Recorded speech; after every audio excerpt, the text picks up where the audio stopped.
जितना मर्जी आप पाकिस्तान के वफादार हो, अगर आप पूरी मुल्क की आवाम मिलकर भी एक बंदे को वोट डालेगी ना, तो आप क्या समझते हैं वोट उस तक जाएगा? बिल्कुल नहीं। That is called selection. तो इन्हीं में कराची के सबसे टॉप नंबर पे आते हैं हमारे डकैत भाई लोग। मतलब आपको यहाँ पे कराची में रहते हुए कितना टाइम हो गया? मेरी पैदाइशी कराची। आपने कितना देखा कि आपके जो दोस्त थे पहले अब नहीं है, वो डकैती मुजामत में मार दिए गए? ऐसा ही है, लास्ट टाइम अभी फ़िलहाल की बात कर रहा हूँ कि घर के बाहर दोस्त मेरा बाइक खड़ी कर रहा था, तो डकैत आए बाइक लेने के हैं, वो फायर वगैरह मार के चले गए। तो ये नफसा नफसी चलते ही रहे। मतलब ये जुल्म हम लोग सहते रहेंगे। आप मुझे ये बताएं, आप मावा खाते हो? नो। दांत दे रहा हूँ। अब लग रहा हो कि आप मावा सप्लाई भी करते हो? नहीं यार।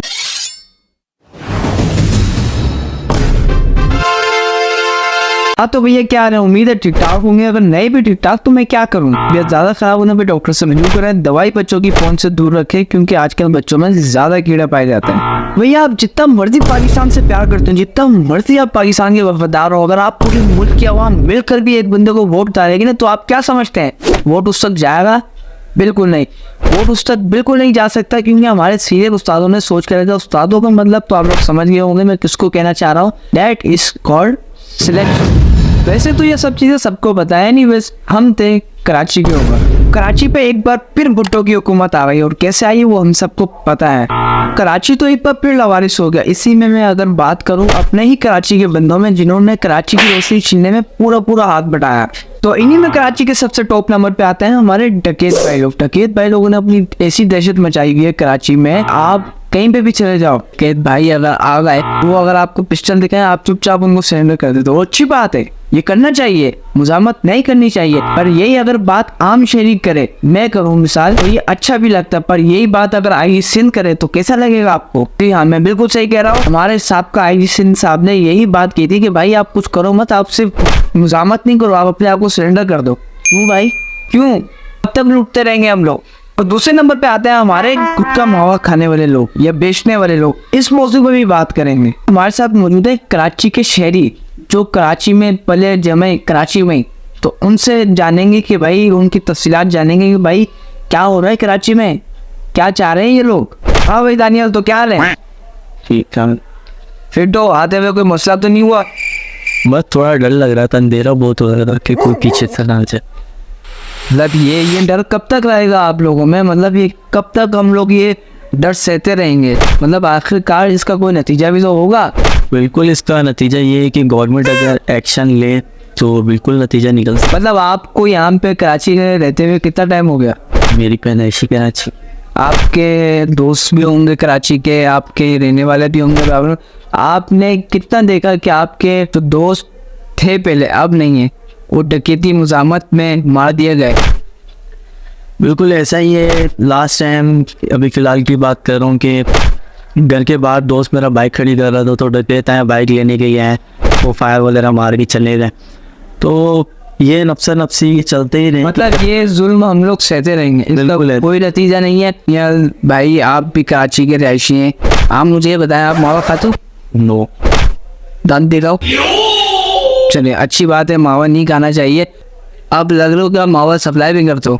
नहीं यार। देखिए ऑन कैमरा बैठे हुए आप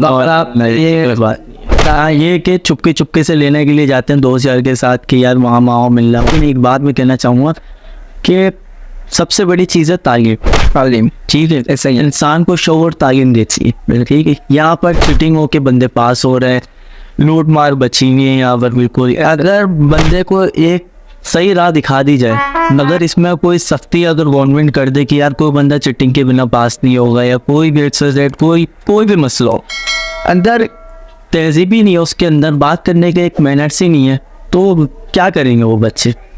बिल्कुल, अगर उनके वो ये पता होगा, तालीम अगर उनकी प्रॉपर हुई भी होगी, घर गृहस्थी उनका बिल्कुल एक बैकअप बिल्कुल उनका एक स्ट्रॉन्ग होगा, हर कोई पूछने वाला होगा, तो बिल्कुल मेरा कहना ये कि फिर गली कुंजे या कोई भी हो पौना, कोई साफ ही नजर आएगा।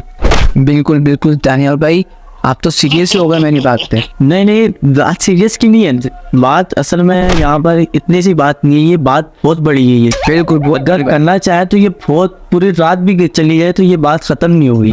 जी, लेकिन गवर्नमेंट को अलर्ट होना चाहिए।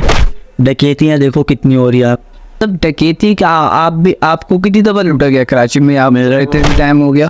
अल्लाह का शुक्र है, मुझे 2 दफ़ा लूट के नहीं गए। माशाल्लाह माशाल्लाह, 2 दफा लूट गया। 2 दफ़ा लेके गए और 2 दफ़ा अच्छा खासा लूट के गए। मुझे मार के भी गए दूसरी दफ़ा भी मुझे। अच्छा, तो क्यों आपने क्या दाढ़ी वजह बकरी थी इनको? नहीं, अल्लाह का शुक्र है, गांजी नहीं बकता मैं। ये पहली दफ़ा तो मोबाइल लेके चले गए। सही है। फिर फर्स्ट टाइम था, इतना नॉलेज थी नहीं हम लोगों को। दूसरी दफ़ा मैं 2 यार बैठे हुए थे, वो मेरे घर के अंदर, मेरे घर में, मेरे घर के अंदर घुस गया और मैं बैठा हुआ वहाँ। वो इतनी देर में बराबर में आ गया। वो मेरे पास बाइक की चाबी लेने लगे, मैंने चाबी दी नहीं, बस उन्होंने 2-3 रेपटे लगाए।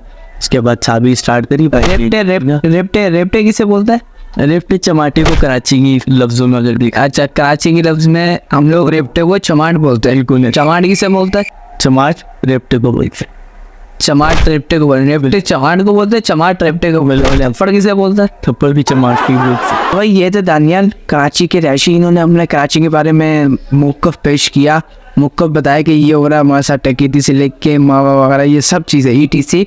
तो भाई इसी तरीके से हम हर किसी से सवाल पूछेंगे, हर एक पाकिस्तान की शहरी से सवाल पूछेंगे, उसका मौक़िफ़ लेंगे और मौक़िफ़ उसका आवाम के सामने रखेंगे। इसी के साथ दीजिए इजाज़त, मिलेंगे नेक्स्ट वीडियो में नए मेहमान के साथ। तो डोंट फॉरगेट टू सब्सक्राइब। शंड की शन शंड, हाँ शंड बोले ना, शंड।